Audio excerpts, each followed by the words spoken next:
think we are good to go. So bear with me one moment. So afternoon, everyone, and welcome back to Learn Lounge by SpringPod, where we bring you fantastic career stories from incredible speakers from all different industries, from their journeys through school to fascinating projects they've worked on, and even some tips to help you take control of your future. They'll be talking about it all and answering all of your questions.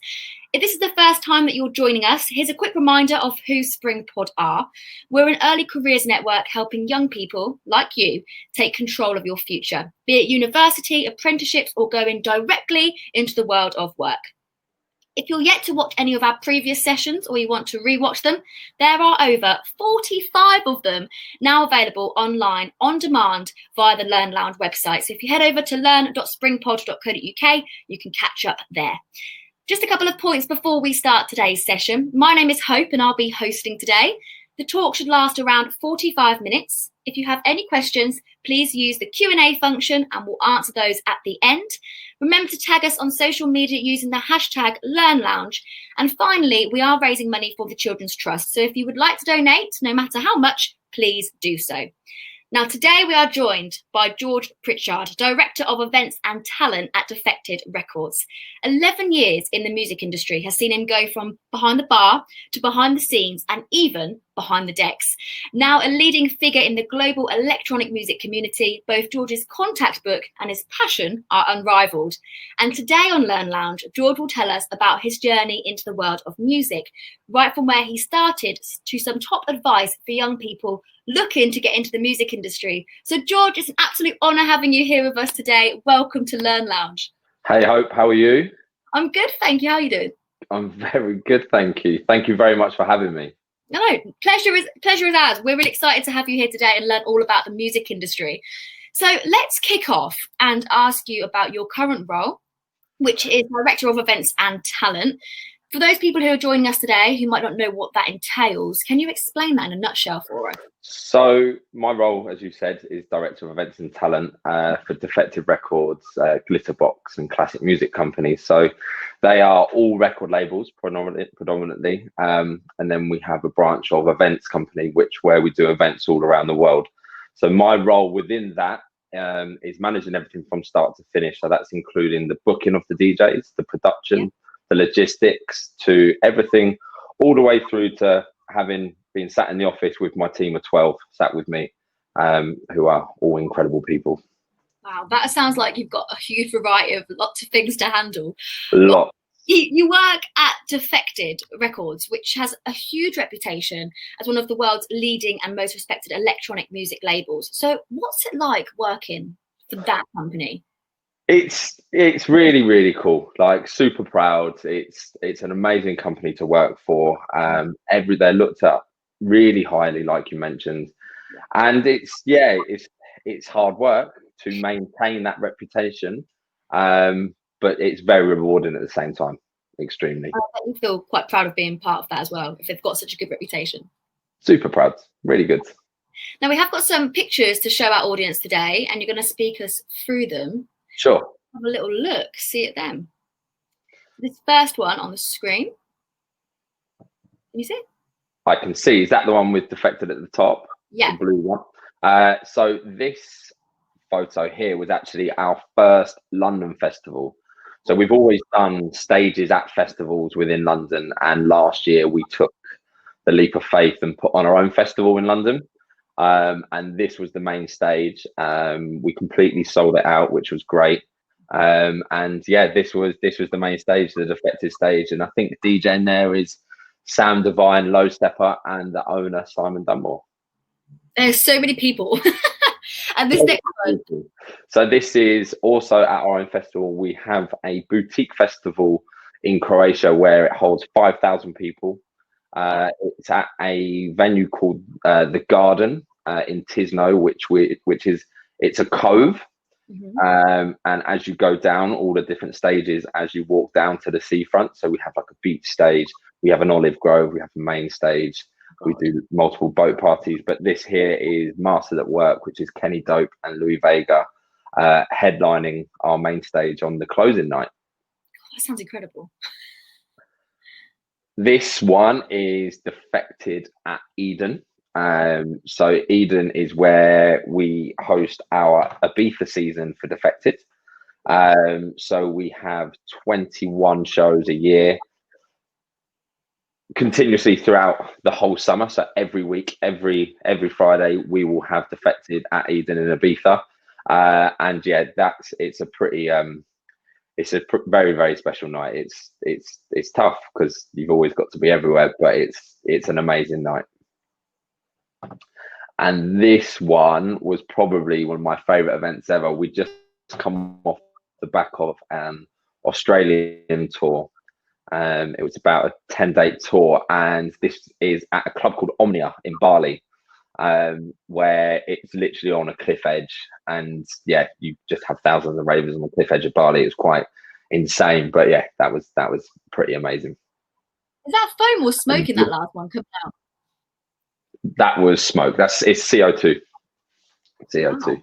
Wow. So then on the next one is Printworks in London. It holds 5,000 people. It is what it says on the tin. It is old Printworks, been turned into a club, and it's probably one of the best venues I've ever been to. Yeah, I have been there before. It's really cool. It's really narrow, isn't it? Super narrow, super long, but really cool. Really cool. It's cool. Like got a modern warehouse vibe. Yeah, 100%. It's completely unique. Yeah. So there's just some pictures of the likes of what you get up to, and that all looks absolutely incredible. So it sounds as though you have like a really amazing job, and I'm sure we're going to hear more about that. But what our viewers really want to know is about your journey and how you've got to where you are currently doing such a cool job. So George, can you tell us about that journey? So yes, I can, of course. My journey really was I left school when I was 16, and I really didn't know what to do with myself. I had no idea. So I started working. I went to Henley College, and then after that, I didn't know what I wanted to do. I'm not going to lie, I was a little bit of a rebellious teenager, and I couldn't find what I wanted to do. I didn't know what my path was. So I went traveling in Australia.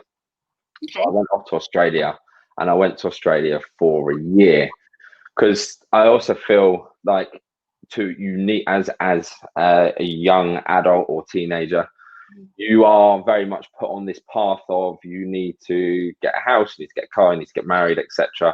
Where I think all of that is super, super important. I think you need to invest in yourself just as much as that, because I really feel that will help you in your future find your path that you want, because you're actually finding out who you are as a person. So I went traveling. I came back. I didn't want to do a second year because I didn't want to pick fruit in the farm to say. That's what you have to do if you go traveling, isn't it? Yeah, that's what you have to do. So, and then I went to Ibiza. Where, as soon as I came back, my dad and my uncle were going on holiday there. We've been there a few times before. My uncle had an apartment, and we went to Ibiza, and I loved it. Absolutely loved it. So then I started off at a bar club called Plastic and the Egg Bar. I was the flyer boy. I was selling. Sorry to interrupt you. Explain to our audience what a flyer boy is, just in case they don't know what that means. So I was literally handing out flyers to promote the nights. I was a PR. So a PR in Ibiza is a very different term for what a PR is in London. PR in Ibiza literally stood on the streets shouting at people, "Come into the bar, get in, 2 for 1." I was doing all of that. I was selling boat party tickets on the beach. I was literally doing everything. I was working 7 days a week, all day, all night.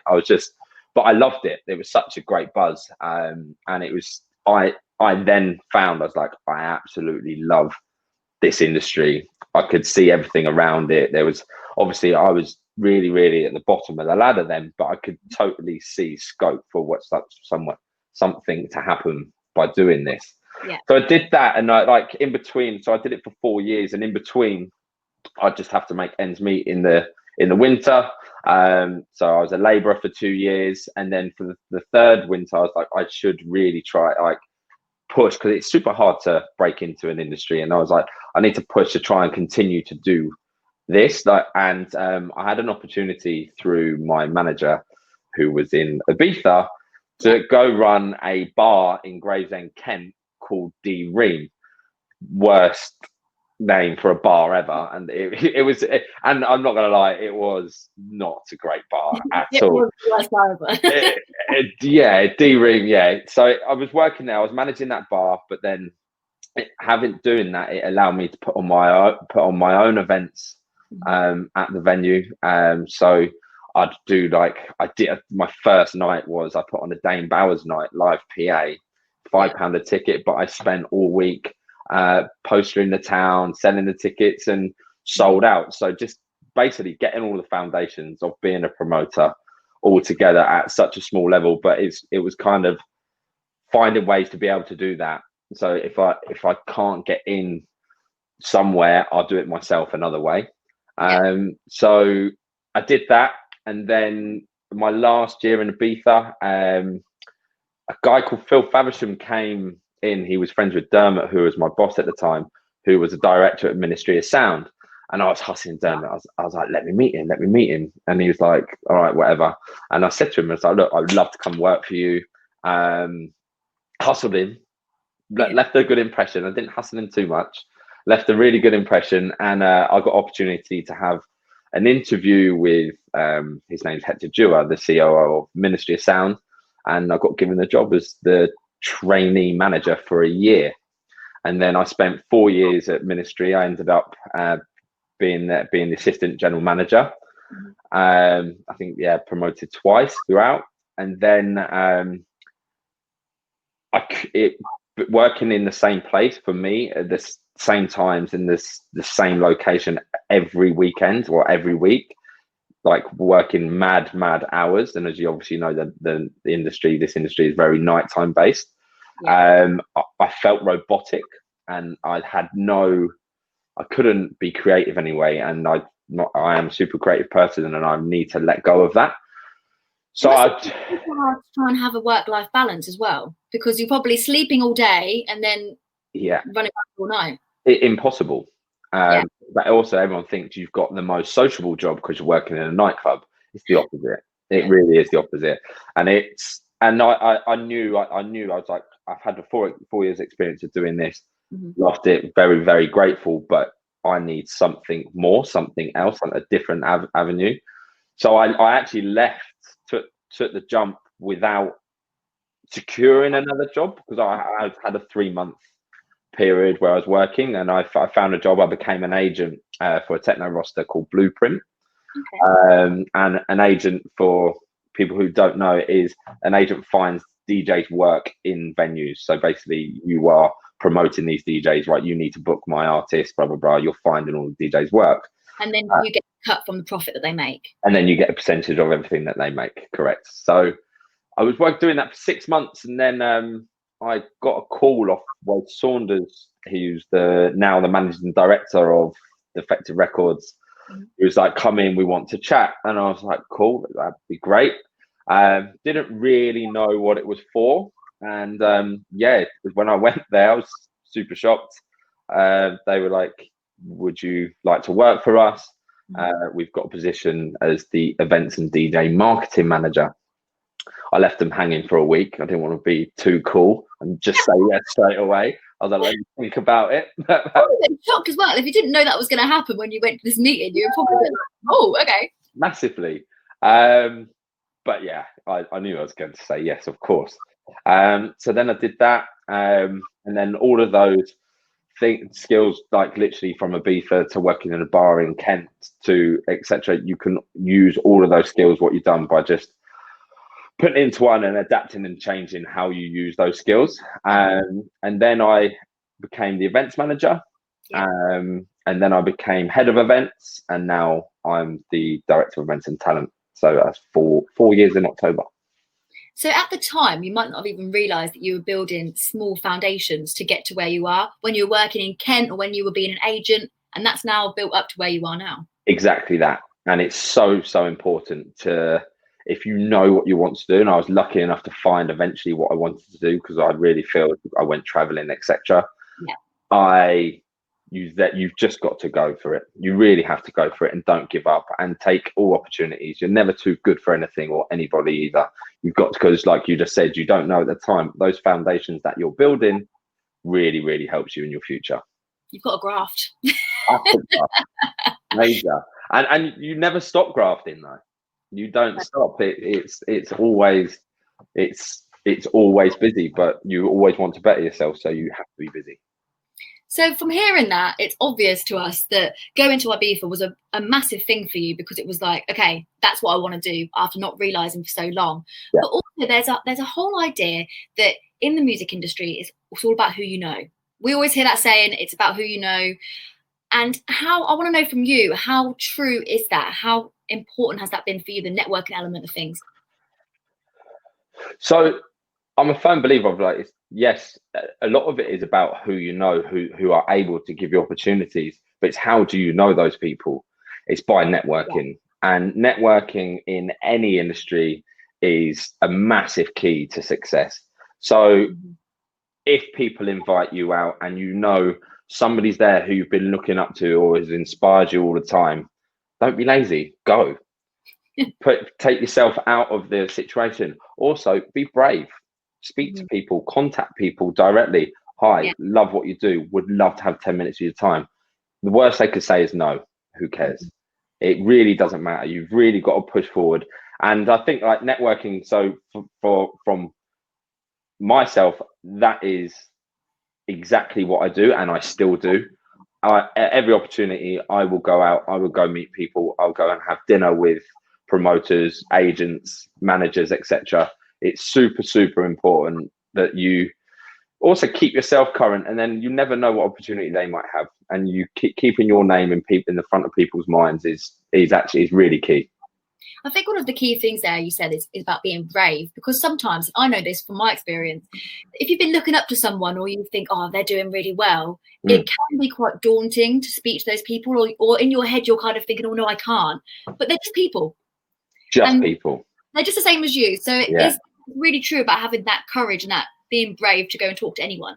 For sure. Just get up and go attitude, and go and get it, make it happen. So you spoke earlier about how you were a little bit rebellious as a youngster. Yeah. And people who are watching who maybe feel that they can relate to that, or maybe they feel like they're not very academic, or maybe they just don't know what they want to do, so they find it hard to find that motivation. But and if so, how did your qualifications support you in getting to where you are? Do you want me to be completely honest? Be honest with us. So I did my GCSEs. And then I went to Henley College. I did like a diploma in sports, and then did it help me push in my career now? Not really, but it does teach you discipline. It teaches you to actually finish something, what you started. It's super important. But I wish that I did further education, maybe, but I don't. There's not really a correct answer. It all depends on who you are as a person and what you want to do in the future. But the answer is, education definitely does help you, of course. Of course. Okay, now we're going to move on to vision and self-belief, because obviously you're in this role that you're on now. But I kind of want to know, was that always your vision, or did it just kind of? It sounds from your journey that you kind of just happened upon it. Was that the case, or is it always something that you thought that's what I want to do right now? I didn't really have a vision until I went to Ibiza. Yeah. But then when I went to Ibiza, the vision is exactly this. I had a vision, pushing. I wanted to put on major events with 20,000 people, etc. That was my goal. And I think the biggest thing for someone to visualize what they want to do, you've got to go so big, like beyond what you could even dream of, because it's only a vision. Why aim for less? I think that's the biggest point. You really need to go for it as far as you can, because it might happen. It happens. Like you said, we're only people. And then the self-belief part, I think, is key. Like, you need to believe in yourself to make that vision happen. And like, inevitably you'll have doubts and you'll worry. Like, I needed self-belief to come on here today. I was a little bit nervous, but I believe in myself, and let's chat. And exactly. And I also think, like, there's loads of tricks you can do as well. So, like, for example, create yourself a mood board, put stuff, everything you want on that I'm going to get this then. And also, you can, some people target themselves, right, I want this in 10 years. If you put that down to 2 years, you are inevitably going to get a lot further, a lot quicker. You might not get it, but if you push yourself more than what you think you can do, you will get there a lot quicker. Yeah, and it becomes, if you limit that time down from 10 years to 2, it becomes more of a obtainable goal, and then you can make a plan to get there, rather than 10 years feels like ages away. That'll happen. Exactly. And then you can always add on to your vision, because you'll be getting closer and closer, so your vision always expands. You spoke about doubts and worries. Has there ever been any setbacks on your journey? And if there have been any setbacks, how did you overcome them? Yes, I quite a bit, to be honest. Like, one of them was leaving Ministry of Sound. I didn't have a job, etc. And I was an agent. I was working from home. I didn't enjoy working from home. I know we all are now, and maybe it's because that was quite a while ago. Things have changed. I'm quite enjoying it at the minute. But just, there was a time where I was losing a bit of drive, and I was like, what's going on? Like, I need to get up and go. And then I think the best thing you can do when you're having doubts or anything is just talk to people closest to you, and they always give you the best advice. They've always got your best interest, and they will help you push through. And whatever it is, you'll be able to push through. And then once you do, it's just automatically things start coming your way. You won't even realize what's going on, and you'll start growing for sure. And on that, you kind of want to surround yourself with people who are like motivated and who will push you, because sometimes if you go to your parents, they might go, oh, you're okay, and they want to make sure you're happy and looked after. So you want to go for people who will be like, no, you can do it, go for it. Would you agree with that? Absolutely, massively. So I live with 3 of my best friends, and they are all very inspirational people. They are all motivated. They all work so hard, and we take care of each other, and we love to G each other up, and we love to see other people do well. And it's who you surround yourself with. It might not necessarily who you become, but it has a massive factor for sure on who you are. Yeah, and I'm sure that you probably get inspiration from those friends as well. Massively. They're all great. Where else does your inspiration come from when you're trying to plan these events and there's other competition out there? I think it's just the drive. Like, I'm very competitive, always have been, and I'm not a bad loser, but I hate losing, so I might be a bad loser. And to win, I like to win, and it's, you've just got to, when you are watching your competitors do it, etc. Amazing, hats off, well done. But that does actually help you drive, because you don't want to fall behind. You don't want to do the smaller bits and everyone's overtaking. That's just not how it works. So I think that's what drives me also, for sure. There's just that capability of, like, that win motivation. And reputation probably comes into that, and as part of determination, self-belief, reflection, I would say, is probably a big part of what you do. Would you agree with that? Yeah, for sure. I think to do anything and to do it well and to be proud of what you're doing, you do need to, in terms of reflection, I think, let go of your ego. You're doing what you're doing for a reason, because you love what you're doing.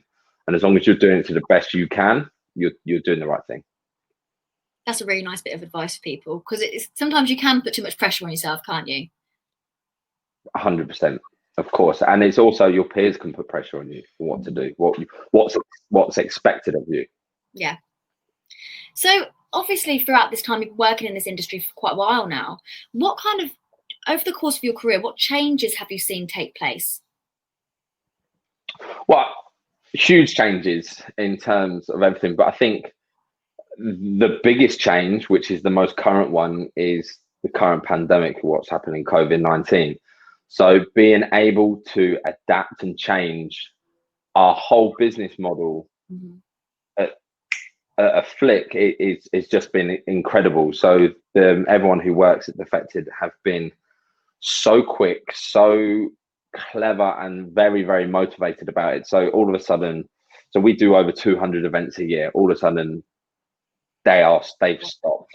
So what do we do? Okay, so social distancing. Let's use an empty Ministry of Sound club. Let's do a virtual live stream festival. And we've been doing that, and I really think we've been at the forefront in our industry on that virtual aspect. Yeah. And we are getting it's millions and millions and millions of views. It's been incredible. And as a business, maybe more so than ever, we have stayed in people's minds, in front of people more than ever. Yeah. During lockdown, which I think is being able to adapt and strive during a pandemic is it's a really, really positive, amazing thing what everybody's done there. It says a lot about the people that you work with if you're able to pull together and pull that off. For sure, within days.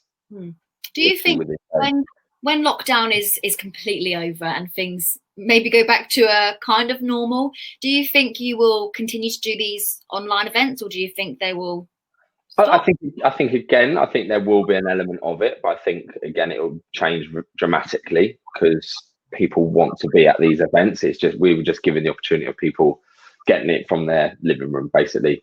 I don't think it will stop, definitely, but I would like to think people would go to the event instead of just wanting to watch it on their TV, for sure. So you spoke earlier about the fact that your kind of career, you've spoke with people, you kind of got headhunted for your job at the moment, if I'm right, and it's all about taking chances and kind of risks is how you got to where you have got. But how accessible do you think the industry and your particular role is to people? Maybe those who are watching, they might think, oh, I'm not going to be able to do that. How accessible is it? I think it's accessible for sure. Depends what you want to do, because it's a very specific role. But the club and event world it's an event. So if you take away the club, you could put on weddings, for example. It will still be the same process. You book a DJ, you sort out all of the logistics, you have seating plans. It's all of the operations within the event. So I think the event world is very accessible. Yeah. If you want to get in the club world, not so accessible, but it's definitely avenues where you can go in, for sure. Do you think if someone had that events experience first, that might help them? Yes, but you need to have passion for music to be in the club world, record label world, for sure. Otherwise, what's the point? Does it differ depending on different genres of music in terms of how things carried out? Yes, massively. Like, obviously music is so broad, but so for example, we have 3 brands, four, and now, but we say so Defected and Glitterbox. Defected is house music, and Glitterbox is also house music, but predominantly disco. So then we have 2 different brands, 2 very different events, 2 very different clienteles, and we treat them completely separate now. So yeah, it totally differs to what you do, how you do it. You can't just put 1,000 people in a dark room and a DJ. It doesn't work like that. The best. So obviously you've got so many different tasks that you do in your job, so many, and there's been so many events that you've been a big part of making happen. Have you got a favourite event that you've done? My favourite event, it's got to be Defected Croatia, the festival, because just everything from start to finish, it's a real moment when you're there, and every stage is full. You're in the sun, next to the sea, in this cove in Tisno, and you're just like, it's pretty, it's very rewarding, and also it's a lot of fun. It's very much a community family vibe. Like our crowd is very much community based, and our slogan is "In our house we're all equal." So it's like it's just an open format for people, and it's an amazing. That is my favorite event for sure. I feel like I want to come to that event. So a big part of everyone's life now, especially after lockdown, there's a massive focus on mindfulness and taking care of yourself, no matter what job you do.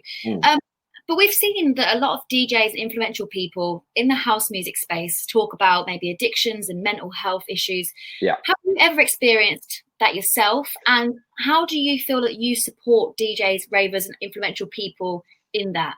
So I suffer a little bit of anxiety, but I can't comment on this too much because I'm not an expert in it. Yeah. But I do say that with mine, I'm lucky because I know that what the trigger of it. But I think, to your point, is I think the worst people say is like I don't have time. They like, but there's 24 hours in the day. You sleep 8, you work 8, you watch TV for 2 hours, you travel for 2 hours. You've still got 4 hours. Be active. Go for a walk. Release the endorphins. Meditate for 10 minutes in the morning. Like anything you can do to prevent you from having these issues, you should definitely do it because you've got time. I don't believe that nobody's got time, hasn't got time. It's just an excuse. So back to your DJ life, the biggest part of a DJ life is, and also let's not forget about tour managers, production guys. They are all still on the road going to the events, but especially for artists, because if they travel there on their own, so they're traveling around on their own, if they don't have a tour manager, they are in the hotel room on their own. They get picked up, go to the event, then all of a sudden they've got, for example, 10,000 people want to be their best mate. They are the headliner of the show. It's all about them. Everybody wants to drink with them because they're super cool and like we're with this famous DJ. It's all about you. Then as soon as you finish, you're on your own in your hotel room, boom, and then you're hardly having any sleep. You're getting up to go travel somewhere else. That on the mind is super, super difficult. It's really, really tough. So I think, and yeah, we definitely do have a duty of care for our artists. We're constantly in touch with them. We're constantly helping them. We want to make their journey as smooth and easy as possible. Yeah. Because we don't treat our artists like you're just this person who's going to make money for everybody. Like you're a person, and we have a real family vibe about it. That's lovely, because that must be so overwhelming for people. So overwhelming. It's ridiculous. Yeah. And when you talk about people saying they haven't got time, it's so important for people to just make that time. If they feel like they haven't got enough time in the day, invest time in spending time with yourself and making sure your mental health is all right. When people are too busy, nobody works 22 hours a day and they're like, oh, I'm so busy working. It's like, come on, man. Like, you've got an hour for yourself. Everybody does. Set your alarm a little bit earlier if you. Exactly. It's just an excuse. It is an excuse. Not saying it's going to cure it, but it will definitely help you. Yeah. Just having some time and that time present for yourself, for sure. Exactly. And obviously in your role, you must find time. You spoke about that fact that you get anxiety and stuff as well. You've got quite a stressful job and things might change quickly and you've got to adapt. So how do you remain calm and focused in times of, oh my God, what's happening? So the trigger of mine is falling behind with work. That is my trigger. And I make sure I never fall behind, really. So like, but it does take its toll. So with work, the team don't do this, but I do. Like I think I had to go to 100 events, so it's like maybe 100 flights, for example. And it really, the traveling different times, waking up, etc. It really does take its toll. But you just got to remember, like, the purpose, why you're there, what you're doing. You're doing it because you enjoy it, and be sensible. You don't need to go out drinking every night, and you just be you, and just take care of yourself. Like we said, just have some time off to yourself, even if it's 10 minutes meditating in the morning. And you spoke about that pressure thing as well, and I think it's important. You probably have to remind yourself that you're there because you're good at your job, and you got that job because you're good. Exactly. Yeah, and again, it's back to that thing of self-belief. Just remember why you're there, what you're doing. You spoke earlier about the fact that Defected have kind of a family vibe. So Defected and Glitterbox are known for their judgment-free dance floor. Yeah. What does that entail, and how do you ensure that message of diversity is there throughout? We just it's the crowd, the community is so diverse. Our lineups are super diverse as well. And it's with the judgment-free dance floor, I think, because it's all about the music and not about who you are coming to look cool at a venue. It's all about the music, and music just allows people to let go. You could be 60, you could be 18, whatever. It's everybody is welcome, and nobody's judging you. Nobody's judging you. It's not this VIP vibe of I don't want to mention anything, but it's not like it's not a look at me, I'm here party. So we're having fun party. I'm here with my mates having a great time, and everybody meets everyone, and a lot of people, especially through Croatia and Ibiza, have made their best friends for life through our events. And there's a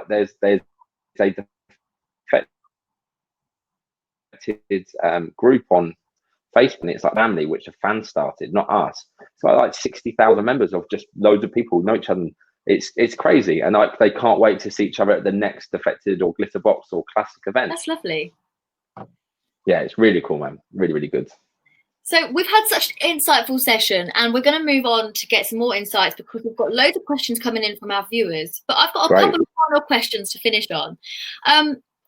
So the first one is, if you have to say one thing, what is the best thing about your role? The community, for sure. You said say one thing. I thought you were going to say one word, but you really didn't. Okay, next one. And one bit of key advice that you would give to our audience today who are looking to get into the music industry. Key advice is, if you're old enough, go out, go and meet people. Yeah. Search for who people are. Hit them up. You can hit them up directly on Instagram. There's so many ways you can try and get hold of people, even if it's someone ridiculously high and you need to go through a PA. I want 10 minutes with this person, and just seek advice wherever you can and whenever you can. Nobody knows enough, so just always seek advice. Go out, go to as many events as possible, the ones that you have passion for, and get your name out. Don't be scared if you think, I'm going to annoy them, etc. You never know. You could be their best mate in 5 years' time. Who knows? And if they don't reply, you're in the same position you were anyway. So what's the harm? Who cares? Who cares? Exactly. Right, we've got so many questions here. So let's start with this one. Sure. Obviously, you found what you wanted to do from going traveling. You spoke about earlier. So someone said here, any tips for teenagers who don't know what they want to do for a job? Other than traveling. Other than traveling, yes. I think you've just got to try and test as many things as you can. So maybe write down on a piece of paper, what am I interested in? And it might be fashion, it might be music, it might be film, whatever it is. It might be becoming a lawyer, whatever it is that you like. I'm actually really interested in this subject, but I don't think I'll be able to get a job in that. Then think to yourself, why not? Put yourself out there. You can. There's people with these jobs. They started the same as you. And then look into it, how to start. So with the music side, like we mentioned, yes, of course, that the best way, I think, honestly believe, is the networking. Is probably that reflects on other places, other things, but also then it is education. It is, you do need a degree to get this job, and just look into it and go for it. And if you don't like it, change it. Yeah. And I feel like a lot of young people, I mean, my cousin who's younger than me is going through it at the minute where she feels like she needs to know what she wants to do. But I think that there's room for being organic and there's room for trying different things. Yeah. And I also think the biggest thing is everybody has got their own timeline. So if you've got a mate who's the same age as you, who's earning ridiculous amount of money and is doing super well, etc., don't even look at that. Like, you don't need to see that. Congratulate them, because everybody's got their own timeline, but you need to stay in your lane and stay focused. So it's kind of like when the horses where they wear blinkers because they don't want to get distracted by anyone. They're concentrating on the finish line. That's their goal. And I just think that's a massive part. People, it's not jealousy. It's like, oh God, you're my age, but you're doing so well, and it gets you down. Just worry about yourself. Congratulate them. Push forward. I love that analogy about the horse racing. There you go. Great. Never thought about that. question is from an independent musician. They've said, independent artist here. Is the music events industry open to independent musicians? And how possible is it to get a festival or event slot while not being associated with a label or booking agency? So the biggest part, yes, obviously, that's how all musicians start, is being independent. The biggest thing you need to do is self-promote yourself. You really need to promote yourself on all your socials.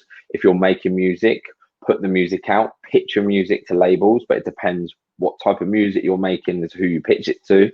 And again, get yourself out there. If you there's a label or someone you love that you want for them to hear your music, hit them up, speak to them, go find them. I don't know. It's definitely an amazing opportunity for anybody, any independent musicians, to push forward and be on festivals. You just need to self-promote and keep going. With pitching to labels, how valuable do you think it is to actually make that email or however you contact them personal to that label? Because sometimes if you're messaging loads of people, you just send out the same statement to everyone. It's the most important thing. Yeah. It's if you just send out a blanket email, you're lazy. Yeah. You haven't put any time or effort into it. You don't really care if it goes on here. So it's super important. You do your homework for sure. 100%. What's the best quality to have when you want to make your own music festival? Oh, I like that question. The best quality? A super creative mind, be different to everyone else, visualize what the festival is going to look at. Yeah. Is it going to be one genre? Is it going to be multiple genres? What do you want it to look at? What's your perfect festival? That's a great question. What would you start with in that? Would you think, right, I need to find a location first, or do you need to find the theme first, or set the price first? How do you go about that? I think the biggest thing you do is start a brand first. And for anyone who's just entering the promoting world, I would advise you don't just go straight into doing a festival with no brand, no following, no anything, because it will cost you a fortune. And the likelihood would be you probably won't make that money back. Yeah, start a brand. Try and push it in bars, then move it to clubs, and then build a community organically. And then as your following grows, that's when you can start taking those leaps and wanting to push a festival. Or if you've got £1 million in the bank and you want to start a festival, you can do that and promote it heavily, etc. But I honestly believe the best way to do it is start small and grow gradually, for sure. Yeah, we spoke about how your journey was like building the blocks up, so it's probably best to get that experience just in case you go into it thinking you know what you're doing and then you blow your money. And exactly. And just don't cut corners, for sure. This is quite a good question, and we get this quite a lot on Learn Lounge when we talk about these different industries. Did you find it a difficult conversation to have with your parents or family about wanting to get into this industry? Were there ever any doubts or anything from them? My mum and dad, no. I've always been very focused on what I want to do, etc. Hence being a little bit rebellious, but they have supported me and everything. But then, for example, my granny, she just wouldn't even want to speak about it. She couldn't believe I was doing this and going out in Ibiza, and it was just. But you've got to do what you want to. You live in your life. You're not living their dreams. Yeah. Is she over it now? She's Granny over it. Good. Granny's over it. Yeah. Feels like music and other creative industries, there are very few academic routes into them. Can you share some tips on how to break through or even get started? I know you spoke about some of these earlier, but are there any other tips that you'd give people who want to break through? It depends what you want to do. I think that's really covered from the earlier networking thing. Is going out, getting to know people, and pushing for opportunities, asking them, can I help you? So even if you like I want to work for you, I'll be your trainee, I can support myself, you can pay me minimum wage, whatever. You've got to take those blocks. And the biggest thing that people will fail at is like if they've got a degree or they're really, really they think like, okay, I'm going to get this job, but then they're like, oh, I'm too good for that. That's when you'll fail. You're never too good for anything, for sure. Yeah. And that also links in very nicely to this next question about the money side of things. You spoke about maybe you'll go in minimum wage, or sometimes maybe you'll even find an opportunity where you're just doing work experience, which is unpaid. Yep. So how can I achieve financial security in the music business? How can you? Well, for myself, I had 2 jobs. I'd work one whilst getting my experience, and then the other one I'd be behind the bar in the nighttime earning money. So I'd go and do work for whatever industry or whoever I wanted to work for, even if it was work experience.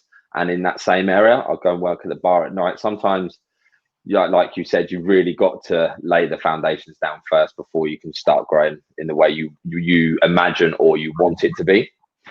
And it might not seem it at the time, but those skills, even working behind a bar, that's key communication skills. It's working at busy time. So they're all going to be things that will help you. All helps. How can I be more confident about my music? I have a rap group, very cool, with my friends, and I wanted to know how I can be confident with making music. So I think for a rap group, the first thing you do is you set up your Instagram page. You film yourself, you push yourself. You could even sponsor your videos to get and target your audience. Send it to labels, send all your tracks if you're producing them, and try and attend as many events as you can. Obviously at the minute we can't, but just try and attend as many events as you can, even if it's a talent show. Go out, go get it, go on a talent show. Why not? Give it a go. Exactly. This one, I feel like the answer is most definitely yes, but maybe you could add some more to it. Good to have a fun personality on stage when you're performing and to be energetic. Yes, definitely. Definitely. But there are times I think there is an element of showmanship for sure, because if you've got 10 or 10,000 people watching you, you need to be able to interact with your audience. You need to be able to make them relate to you. They need to know you as a person. You need to be personable, because if you're robotic, it's as if they're just up there looking at a screen. 100%. Is location or where you're best a criteria to being successful in the music industry? Like, do you have to relocate to cities like London or even other countries? No, but more happens in the key cities, so it definitely helps. With social media and things as well, it means it's much more accessible, isn't it? The whole world is at your fingers, really. For sure.